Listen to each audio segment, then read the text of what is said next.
বিশ্বকাপ ফাইনালে উঠে ম্যাচ শেষে আর্জেন্টিনা দলকে নিয়ে মুখ খুললেন আর্জেন্টাইন জাদুকর লিওনেল মেসি। দিলেন আবেগে এক বার্তা। আটলান্টার মার্সিডিজ বেঞ্চ স্টেডিয়ামে তখন রেফারি শেষ বাঁশি বেজে উঠেছে। স্কোরবোর্ডে জল করছে 2-1।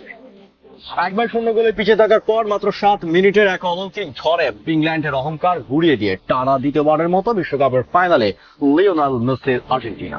মাঠের সেই বড় উল্লাস শেষ হতেই যখন মিক্সড জোনে এসে দাঁড়ালেন ফুটবলের জাদুকর, তখন আর তার নিজের আবেগ ধরে রাখতে পারলেন না।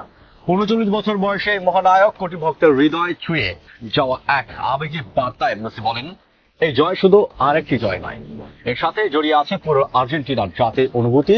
টুর্নামেন্ট শুরু আগে দলের ইনজুরি আর ফিটনেস নিয়ে চলা সমালোচনা নিয়ে কিভাবে মুখ খুললেন মেসি, আর আগামী 19 তারিখের মেগা ফাইনালে নিজের প্রিয় ক্লাব বার্সেলোনার ফুটবলের নিয়ে গড়া স্পেনের বিরুদ্ধে কোন চ্যালেঞ্জের কথা জানালেন তিনি।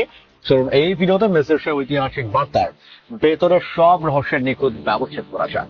বন্ধুরা, 2026 ফিফা বিশ্বকাপ এখন তার ইতিহাসের সবচেয়ে মহিমান্বিত স্নায়ুক্ষয়ী শেষ মুহূর্তে এসে দাঁড়িয়েছে। আর ইংল্যান্ডের বিপক্ষে এই সেমিফাইনালটি ছিল আর্জেন্টিনার লড়াকু মানসিকতার এক অনন্য নিদর্শন। 55 মিনিটে গোল হজম করে পিছিয়ে পড়ার পর 84 মিনিট পর্যন্ত আর্জেন্টিনা ছিল খাদের কিনারে, কিন্তু স্ক্যালোনি টেকটিক্যালি মাস্টার ক্লাস আর মাঠের ভেতর খেলোয়াড়দের নেভার গিভ আপ মনোভাবের কারণে 85তম মিনিটে এনজো ফার্নান্দেজ এবং 92 মিনিটে লাউতারো মার্টিনেজ গোলে অবিশ্বাস্য জয় তুলে নেয়।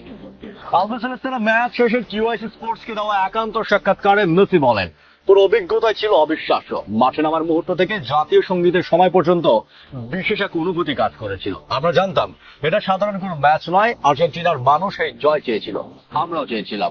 সেই স্বপ্ন পূরণ করে আমরা আবারও বিশ্বকাপের ফাইনালে উঠেছি।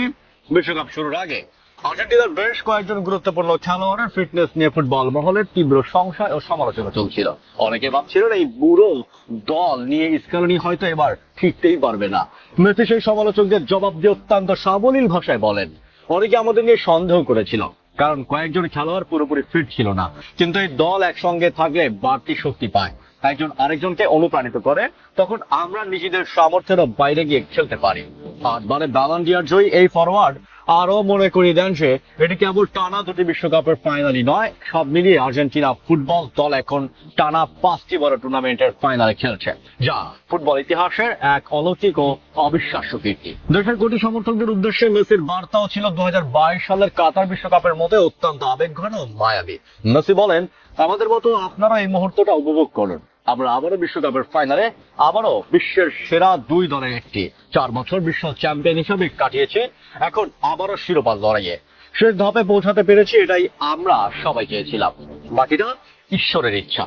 একই সাথে ফাইনালের মহা প্রতিপক্ষ ইউরোপিয়ান চ্যাম্পিয়ন স্পেনকে নিয়ে চরম শ্রদ্ধা প্রকাশ করে মেসি বলেন, স্পেন অসাধারণ একটি দল, তাদের খেলা নিজস্ব দর্শন। বহু বছরে বেশ কয়েকজন খেলোয়াড়কে আমি ভালোভাবে চিনি, যাদের অনেকে বার্সেলোনায় খেলে, যে ক্লাবকে আমি সবসময় ভালোবাসি।